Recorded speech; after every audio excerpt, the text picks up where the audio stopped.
You know, I don't mean to act smug, but I'm always surprised at how Attack on Titan is able to captivate and keep me coming back excited for more and more each week. So with chapters 133 through 134, we may have hit our first few roadblocks. Jumping right in, while Armin and the others are discussing their plan of attack, they are teleported to the path. Eren basically tells them that they will have to kill him if they want to save the world, and there ain't no other way around it. This takes some major balls from Eren to dare his friends to come and kill him. He even lets all of the current Titan shifters keep their abilities when he could have just taken them away. My theory is that Eren believes that there is no freedom in not letting the heroes or his opponents and, well, not having the freedom to oppose him. This is a crippling flaw in his plan, but he knows that, as he basically said so. So many things Eren has said are contradictory to what he's actually been doing. He says that he's free, but even states in this panel that he would take the world's freedom to obtain his own. Going back to previous chapters, he says he would fight those who try to take others' freedoms. Sure, Marley was trying to achieve that, but were Halil and Ramsey? The millions of innocent people he's likely already killed? Eren is lost, and he probably wants freedom from the burden he's put upon himself. In other words, I think he wants to die. I can't imagine the amount of stress this puts on Armin and Mikasa, who have been with him since day one supporting each other. But at this point, both Armin and Mikasa have had their futures decided by Eren himself. They will have to kill him now. I cannot foresee any future where Eren makes it out of this alive. He's committing genocide. He became the villain and the enemy of the human race. Eren's fate is decided. Now it's only a matter of time until someone, either Mikasa or Armin, has to do the job and save everyone from their dear friend. In an epic gamer moment, Annie tells them kids to shovel coal. Except them kids got a point about something. Falco had a vision of the Nutcracker being able to fly at some point in the past. As well, it's revealed that the female Titan's ability is that to mimic other Titan powers, though it as well seems Falco has something similar to that. Well, I got a problem with this whole panel here besides the Kiyomi stuff, which I thought was pretty good. This scene felt like they were pulling stuff out of their ass as an excuse to get these three back into the fight. I do think that these two special abilities are good and add a lot to the lore and the Titans themselves, so I really don't have a problem with the contents. But let's be real here, it wasn't really introduced that well at all. That being said, Falco being able to fly adds a lot of value to the Nutcracker in battles. As we know already, if you can take advantage of the skies and Attack on Titan, you have a massive advantage tactically. Now imagine you're a beast that has more maneuverability and speed that can carry fellow Titan shifters like Annie or even Reiner. That opens up a lot of interesting avenues. The same goes for Annie as well, as she is now able to mimic other abilities, though how far can that go? Can she mimic Eren and Reiner's hardening, or even Armin's size or nuclear option? Imagine that, Annie moving as fast and as agile as she already does, now with the added ability to blow everything the fuck up. This brings us to Kiyomi, and I want to hear your guys' thoughts about her down in the comments below, as I can now read my comments, because at the time of this recording, I finished Attack on Titan. So as I was stating before, this brings us to Kiyomi, who feels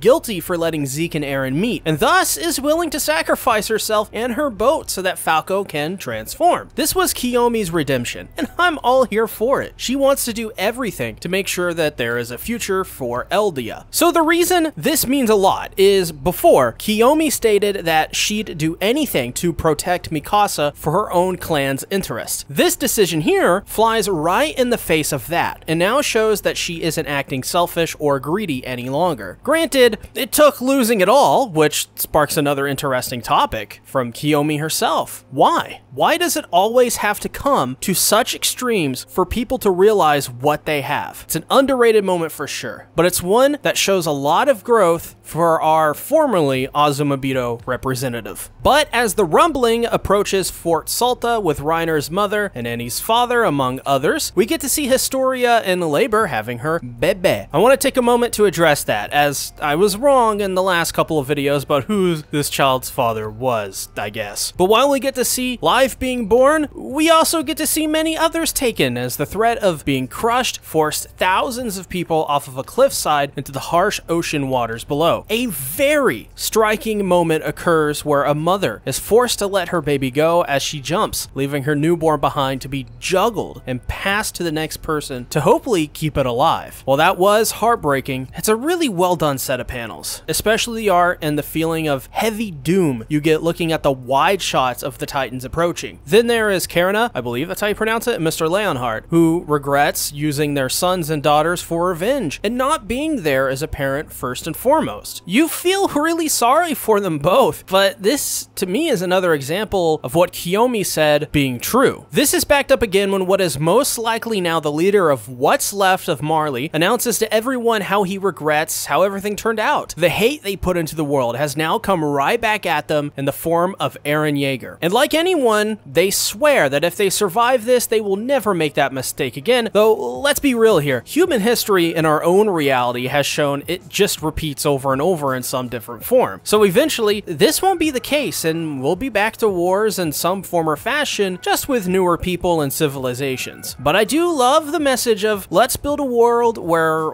we all treat each other with kindness. This is funny because my comments section sometimes says otherwise when I get a little minor detail wrong. Did you know someone called me dumb for forgetting what happened in a previous chapter? Ironic, no? But even so, their worst nightmares are here, and while they try to fight, the Beast Titan manifests itself and destroys the Zeppelin. This was interesting because is that Zeke still alive in Eren's body? Or is it Eren using Zeke's Beast Titan powers? We haven't seen Zeke in a while, so my theory is that he is probably either dead or his body is for sure gone and he's stuck in the path. Also, what happens if the Beast Titan is cut from where it's hanging? Is that the way to kill it? Is there more that Eren can manifest? These are all interesting ideas and thoughts, though I don't have a clue about any of them. But our heroes are here and they are ready to take on Eren Yeager. So their goal is kind of simple. It's to just kill the Beast Titan, or well, I guess Zeke, as Eren, to activate the powers of the Founding Titan, had to get in contact with Zeke. Thus, if you kill Zeke, the power stops. At least that's kind of the idea behind it. So who better to fight Zeke than Reiner, as he is the first to transform? Then we see Peak with the explosives from their plane, wonder how that's going to be used. My theory is Peak is using these explosives to hopefully not sacrifice herself, but to obviously use it against Eren in some form or fashion. Obviously, one belt of explosives won't take out his ribcage feat, but Eren is also hanging suspended from that giant ribcage, so maybe they plan to use these explosives to sever the torso from the ribcage to then fight Eren on the ground. I also don't think Reiner is going to kill Zeke. Instead, my theory is that Reiner and Levi will work together to create an opening where Levi, in his injured state, can slice that noggin clean off. These chapters showed how much regret all these characters have for how everything turned out. From Armin begging Eren to come back, taking the blame for pushing him too far, Kiyomi feeling guilty for letting Zeke and Eren meet, but as well for not realizing what she had until it was all gone. Even Karina and Mr. Leonhardt for not realizing how important both Reiner and Annie were to them until the end of the world. Everyone seems to be regretting their past decisions now that they know what outcome they created, whether that be on a global scale or just something personal like a stupid prejudice. Eren Yeager is the manifestation of all hatred in the world thrown right back at them. He's the monster under your bed or closet. He's that bad, that frightening. And I think the message here is to thank your lucky stars, protect your happy homes, and care for your fellow man and woman, as you never know what energy you may be projecting out into the world and how that may affect them. But hey dude, maybe check out my Bento channel that's relaunching on June 25th. It will primarily cover webtoons like Unordinary, and the first video will be on the girl downstairs. As well, the Discord has opened back up, so join. If you made it to the end of the video, type banana.